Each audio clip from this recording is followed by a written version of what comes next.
Gorka, ¿qué impresión te da? Bueno, primera reflexión, que en España hace falta un partido político nacional de izquierdas, moderado, centrado y progresista. Creo que esta es la primera reflexión que debería hacerse. Tenemos un partido de derechas o de centro derecha, tenemos partidos radicales, tenemos partidos independentistas, tenemos partidos nacionalistas, tenemos partidos de izquierdas que no defienden la unidad de España. Yo sinceramente echo de menos un partido político que sea progresista, de izquierda moderada, pero que a la vez tenga, en fin, la voluntad suficiente como para defender la igualdad y la unidad de España. Y desgraciadamente en España a día de hoy no tenemos ese partido político porque el Partido Socialista dejó de serlo, ¿no? Y como consecuencia de esto, pues todo lo que estamos viendo durante los últimos meses, un Partido Socialista obrero y español, supuestamente, que parece que está dispuesto a pactar incluso con independentistas con el objetivo de alcanzar el gobierno de España. Un disparate. Yo creo que aquí lo que hay que exigir una vez más es que los principales partidos políticos se sienten en una mesa, hablen de reformas, hablen de propuestas y traten de alcanzar cuanto antes un gobierno de España decente que impulse las reformas que España necesita. Es ciertamente lamentable que un partido como el Partido Socialista no quiera dialogar y negociar. Y al Partido Popular creo que le pasa algo parecido, ¿no? Cuando resulta que la política se basa precisamente en eso, en que partidos políticos que piensan distinto se sienten y lleguen a un acuerdo. Me llama la atención, ¿no?, esto que se dice, y que es posiblemente cierto, que tenemos que esperar a las elecciones vascas del domingo para ver si efectivamente el Partido Nacionalista Vasco, como todo indica, depende del Partido Socialista para que Urkullu sea lehendakari. Es decir, resulta que en el año 2016, a pesar de que hay nuevos partidos políticos y a pesar de la representación que tienen en las Cortes los partidos nacionalistas, otra vez tenemos que estar dependiendo de las reivindicaciones de los partidos nacionalistas y en este caso de las reivindicaciones que vaya a realizar el Partido Nacionalista Vasco, que más o menos podemos saber por dónde van a ir. Es decir, nuevos pasos hacia más independencia, hacia determinados privilegios, prebendas, etcétera. Eso es lo triste, ¿no?, que hay más partidos políticos supuestamente nacionales que nunca y, sin embargo, son incapaces otra vez de pactar entre ellos. Yo haría dos peticiones. Una petición, bueno, haría muchas, ¿no?, pero dos quizás que sean, creo, muy importantes. Primero, al Partido Socialista, que interiorice que tiene 85 diputados, que interiorice y se dé cuenta de eso y que observe cuáles han sido los resultados de las últimas y de las penúltimas elecciones. Si quiere hacer oposición al Partido Popular, está en su derecho, pero que plantee medidas, reformas, pero que en todo caso tenga en cuenta cuáles han sido los resultados de las elecciones generales. Y el Partido Popular también tiene que tener en cuenta que no tiene mayoría absoluta, que se acabó la mayoría absoluta y por lo tanto también tiene que mirar al resto de partidos políticos, porque ciertamente no ha habido diálogo ni negociación política, que es la base de la democracia. ¿Posibles soluciones? Complicadas. Yo creo que podría haber alguna solución drástica, ¿no? Tipo exigir a los diputados y a los senadores que devuelvan sus sueldos, exigir a los partidos políticos que devuelvan las subvenciones públicas cobradas, exigir que si hay unas terceras elecciones se paguen ellos los gastos electorales, e incluso exigir, ¿no?, que los principales líderes políticos no se puedan presentar a esas elecciones. ¿A que no ocurre todo eso? No creo, pero estoy especulando como quien hace una encuesta. Por lo menos que pudiera servir, ¿no?, de amenaza para que no haya unas terceras elecciones. Tan solo con que el populismo crece en España, ha crecido en los últimos tiempos como consecuencia fundamentalmente de la mala política practicada por el Partido Popular y el Partido Socialista Obrero Español durante los últimos años. Casos de corrupción, casos de mala gestión, de derroche de dinero público, de poca seriedad, de dar la espalda a la ciudadanía, de no saber efectivamente, sobre todo, tener conciencia de cuáles son los problemas reales de la gente y como consecuencia de todo esto crecen los populismos y la gente le vota a los populistas. Y por otro lado crecen los partidos nacionalistas, regionalistas, localistas, porque los principales partidos políticos, los responsables políticos no han sido capaces o no han querido de hacer pedagogía política y pedagogía democrática y explicar que es mucho mejor para todos unir que separar. Y a día de hoy, ciertamente, defender la unidad de España está incluso mal visto. No digo ya en determinadas partes de España, ¿no?, sino en general. No es una cosa, digamos, excesivamente atractiva. E incluso cuando uno defiende la unidad de España como garantía para defender más igualdad y más bienestar para todos, en fin, a uno le tachan de facha o cosa parecida, ¿no? Es decir, los principales partidos políticos no han sido capaces de explicar que defender la unidad de España es una idea muy positiva y es bueno para todos. Al revés, lo que han hecho los principales partidos políticos españoles ha sido, en fin, acercarse a las ideas nacionalistas, localistas en distintas partes de España. Y como consecuencia de eso se les ha dado la razón a los nacionalistas. Ha ocurrido en el País Vasco, ha ocurrido en Cataluña, ha ocurrido en otras partes, ¿no? ¿Qué es lo que hay que hacer, por lo tanto? Bueno, dar un paso hacia adelante y explicar este tipo de cuestiones, ¿no? Por un lado, impulsar reformas para regenerar España y, por otro lado, defender la unidad, defender la igualdad y, a partir de ahí, seguramente los partidos populistas que no traen soluciones sino que traen problemas irán bajando, ¿no?, en número de votos, y los partidos nacionalistas lo mismo. No hay cosa más reaccionaria que un partido nacionalista, ¿no?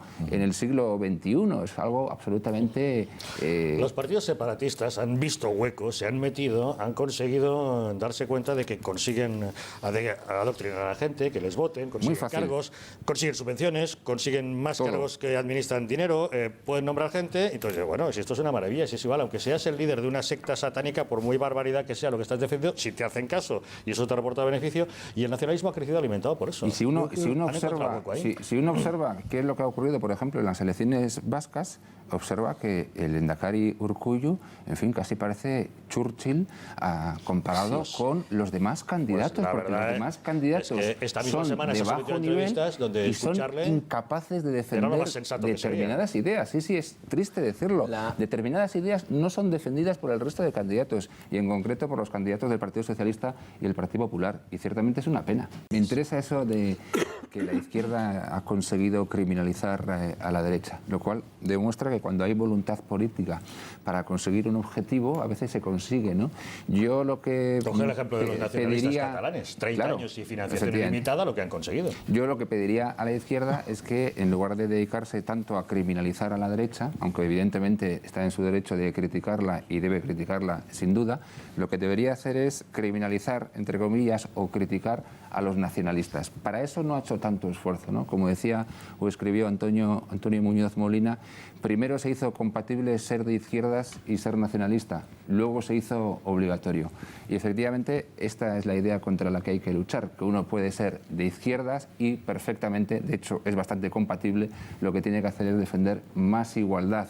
Por supuesto, la diversidad, no queremos ningún tipo de uniformidad dentro del país, pero desde luego la máxima igualdad posible. Ya nadie habla, ¿no?, de que la educación o la sanidad sean competencia del Estado. Creo que podrían ser dos medidas muy interesantes para garantizar la unidad del país. Nadie está ya en esa línea, ¿no? Incluso a los grandes partidos políticos, en fin, no es que no vayan en esa línea, sino que van justo por la idea contraria. Yo desde luego estoy en contra de imponer ningún tipo de nuevo régimen, ¿no?, como alguno señalaba, y totalmente en contra de imponer el ateísmo al conjunto de la sociedad. De hecho, el laicismo se opone también a eso. El laicismo lo que pretende es garantizar la libertad religiosa, de tal forma que cada uno pueda expresar sus creencias con absoluta libertad, siempre que sus creencias religiosas sean respetuosas con los derechos humanos, que esa es otra cuestión.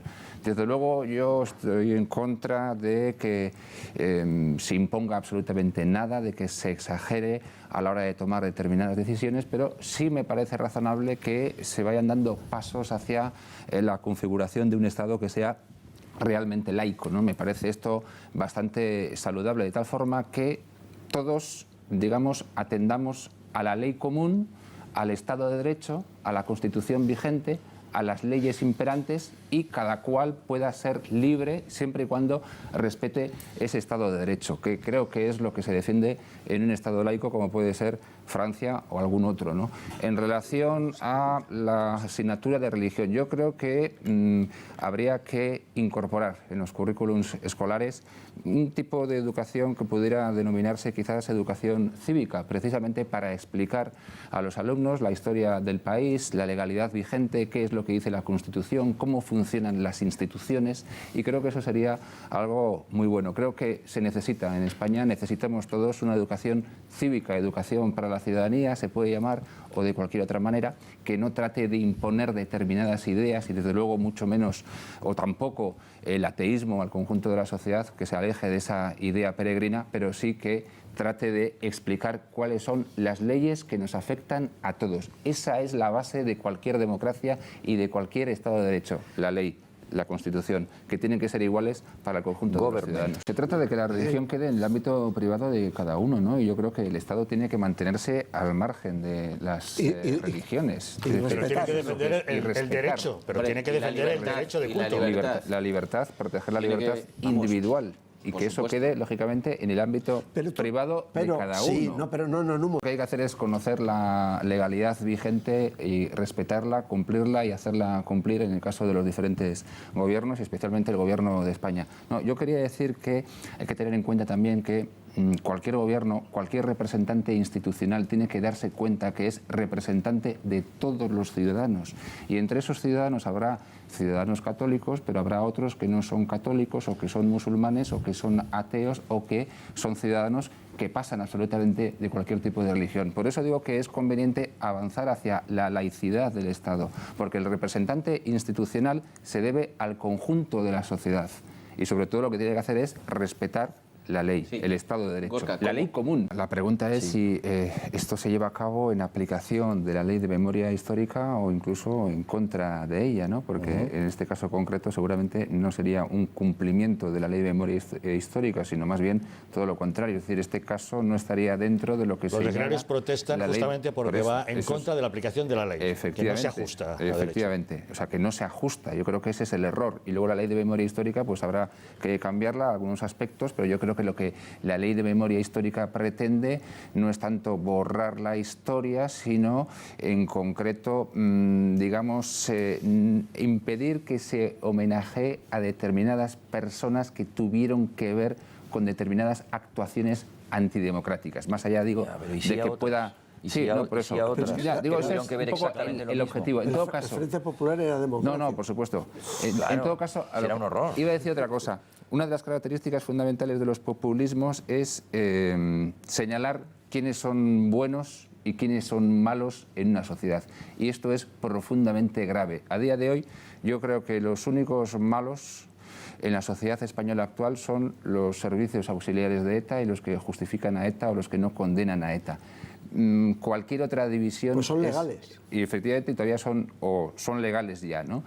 Pero ya digo, el populismo tiene ese peligro y lo estamos viendo durante los últimos meses, durante los últimos años en determinados discursos de los líderes de Podemos, ¿no? Señalar a determinadas personas como los malos, los responsables, los de arriba y los de abajo, etcétera. Y eso no lleva a nada bueno. Los representantes políticos lo que tienen que hacer es intentar unir a la sociedad, resolver sus problemas, no enfrentarlas, sino mal andamos.